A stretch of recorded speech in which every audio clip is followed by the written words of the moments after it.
ನಮಸ್ಕಾರ ವೀಕ್ಷಕರೇ, ನಾನು ಪೂಜಾ ಹಿರೇಗೌಡರ್.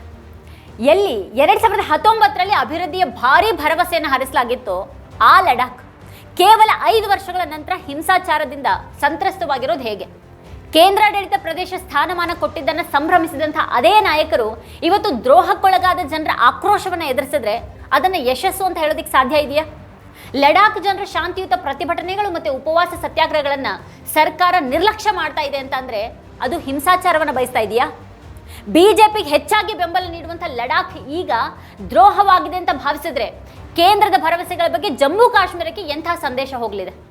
ಮಣಿಪುರದಲ್ಲಿ 2 ವರ್ಷಗಳ ಕಾಲ ಹಿಂಸಾಚಾರ ತಡೆಯೋದಕ್ಕೆ ವಿಫಲವಾದಂಥ ಮೋದಿ ಸರ್ಕಾರ ಈಗ ಶಾಂತಿಯಿಂದ ಇದ್ದಂಥ ಲಡಾಖ್ನಲ್ಲೂ ಕೂಡ ಪರಿಸ್ಥಿತಿ ಕೈಮೀರಿ ಹೋಗೋದಕ್ಕೆ ಕಾರಣ ಆಯ್ತಾ? ಸೂಕ್ಷ್ಮ ಗಡಿ ಪ್ರದೇಶಗಳನ್ನು ನಿರ್ವಹಿಸೋದಕ್ಕೆ ಮೋದಿ ಸರ್ಕಾರ ಸಮರ್ಥವಾಗಿಲ್ವಾ? ಮತ್ತದು ಮೌನವನ್ನ ಒಪ್ಪಿಗೆ ಮತ್ತೆ ತಾಳ್ಮೆಯನ್ನ ದೌರ್ಬಲ್ಯ ಅಂತ ತಪ್ಪಾಗಿ ಭಾವಿಸ್ತಾ ಇದೆಯಾ? ಈ ಗಂಭೀರ ಪ್ರಶ್ನೆಗಳ ಬಗ್ಗೆನೇ ಇವತ್ತಿನ ವಿಡಿಯೋದಲ್ಲಿ ನಾವು ಚರ್ಚೆ ಮಾಡಿದ್ದೀವಿ. ಆ ಸಂಪೂರ್ಣ ವಿಡಿಯೋ ನಮ್ಮ ವಾರ್ತಾಭಾರತಿ ಚಾನಲ್ನಲ್ಲಿದೆ. ಕೊನೆವರೆಗೂ ಆ ವಿಡಿಯೋನ ನೋಡಿ. ಆ ವಿಡಿಯೋ ನಿಮ್ಗೆ ಇಷ್ಟ ಆದರೆ ಲೈಕ್ ಮಾಡಿ, ಕಮೆಂಟ್ ಮಾಡಿ. ಹಾಗೆ ವಿಡಿಯೋದ ಲಿಂಕನ್ನು ನೀವೆಲ್ಲ ಬಂಧು ಮಿತ್ರರಿಗೆ ವಾಟ್ಸ್ಆ್ಯಪ್ ಮಾಡಿ. ಹಾಗೆ ನಮ್ಮ ಚಾನಲನ್ನು ಸಬ್ಸ್ಕ್ರೈಬ್ ಮಾಡೋದು ಮಾತ್ರ ಯಾವುದೇ ಕಾರಣಕ್ಕೂ ಮರಿಬೇಡಿ. Thank you.